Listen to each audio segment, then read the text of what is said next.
China has warned United States over Cuba, day after a tense phone call between Donald Trump and Xi Jinping. Chinese Foreign Minister Wang Yi told his Cuban counterpart, Bruno Rodriguez Parilla, that Beijing supported Havana in safeguarding national sovereignty and security and opposes unwarranted interference by external forces. Wang assured his Cuban counterpart that China was willing to provide support and assistance to the best of its ability, further citing the complex and profound changes in Latin America. Beijing's remark comes amid heightened tensions between Washington and Havana. What I can tell you is that we've been exchanging messages for some time, and it's logical. We have diplomatic relations, and we have issues to discuss. But if you ask me if we today have a table of dialogue, we do not. We're far from there. It has to be, to what extent, from our view, to what extent is the United States ready to have a respectful dialogue with Cuba that is respectful of our sovereignty on equal terms? It depends on that. We are willing to discuss on any issue. Cuba, of course, is preparing itself with creativity, with stoicism, and with austerity, and with as many actions as we can in order to overcome what's naturally a very difficult situation. But to the question is, what can Cuba do? Just watch us. We're not going to reveal any avenue we have to ensure the supply of oil or fuel, or how we're going to organize our society and our economy to be able to cope with a very difficult situation.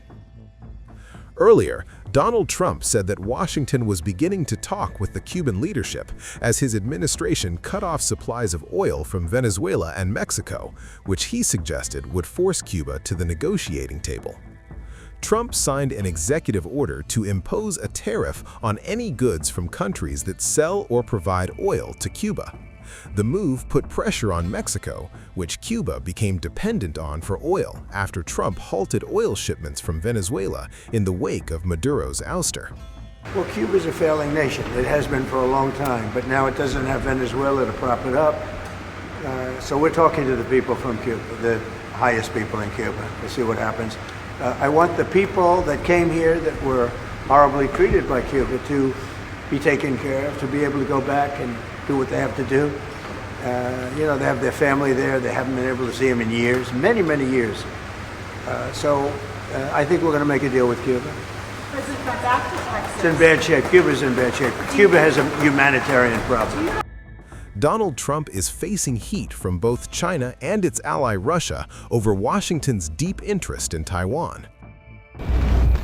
A high-stakes phone call between the world's two most powerful leaders, a blunt warning over Taiwan, and a fragile balance between diplomacy, deterrence, and force. China's President Xi Jinping has told US President Donald Trump that Taiwan is the single most important issue in China-US relations.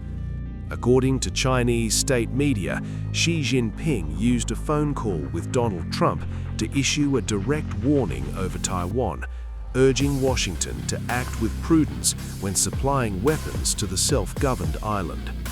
Xi described Taiwan as China's territory and said Beijing must safeguard its sovereignty and territorial integrity, reinforcing long-standing claims that reunification remains a core national objective. Trump characterized the call as excellent, long, and thorough, saying the relationship with China and with President Xi personally remains extremely strong and strategically important.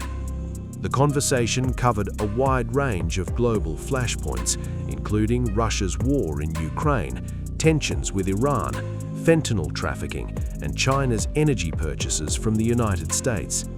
Trump also revealed that Beijing is considering increasing soybean imports from the US to 20 million tons, up from the current 12 million, signaling potential movement on trade.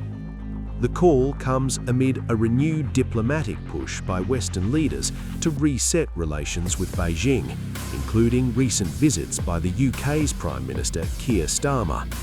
Trump is expected to visit China in April, a trip he says he is very much looking forward to, adding further weight to the timing of the call.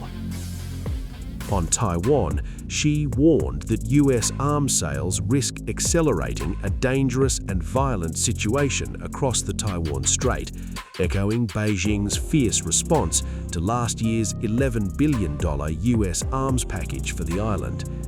The United States maintains formal diplomatic ties with Beijing, not Taipei, but remains Taiwan's most powerful backer and its largest arms supplier.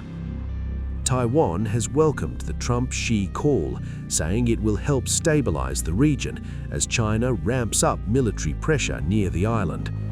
Taiwan's President Lai Ching-te insisted relations with Washington remain rock solid and that defense cooperation will continue uninterrupted. Taiwan has always focused on US-China interactions, and there are good communication channels between Taiwan and the US. This time, the dialogue between the leaders of China and the US upheld 4 unchanged principles in the US-China-Taiwan trilateral relationship. If both the Republic of China and the People's Republic of China are mutually non-subordinate, Taiwan is not a part of the People's Republic of China, and this fundamental fact remains unchanged. Second, the United States' commitment based on the Taiwan Relations Act and the 6 assurances to Taiwan is unwavering. Thirdly, the US remains committed to its national security and defense strategies, forming alliances with friendly nations, sharing collective defense responsibilities, and maintaining Indo-Pacific peace and stability. Fourth, the Taiwan-US relationship is as firm as a rock, and all cooperation projects are continuing steadily with no changes foreseen. I sincerely hope that all our fellow citizens will support the government and our nation. Let us move forward hand in hand, and our country will surely become better and better. So we don't worry too much about this whole telephone communication. In fact, we believe that it will contribute to stabilize the situation, especially given the fact that China keep on escalating the tension in the Taiwan Strait and this whole region. I think that the only concern that's going to impact the future arms sale is about our opposition party's attitude toward the arms sale, toward the defense budget.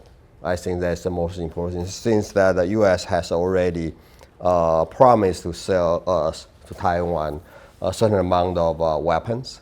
This is very important for us to acquire those capabilities.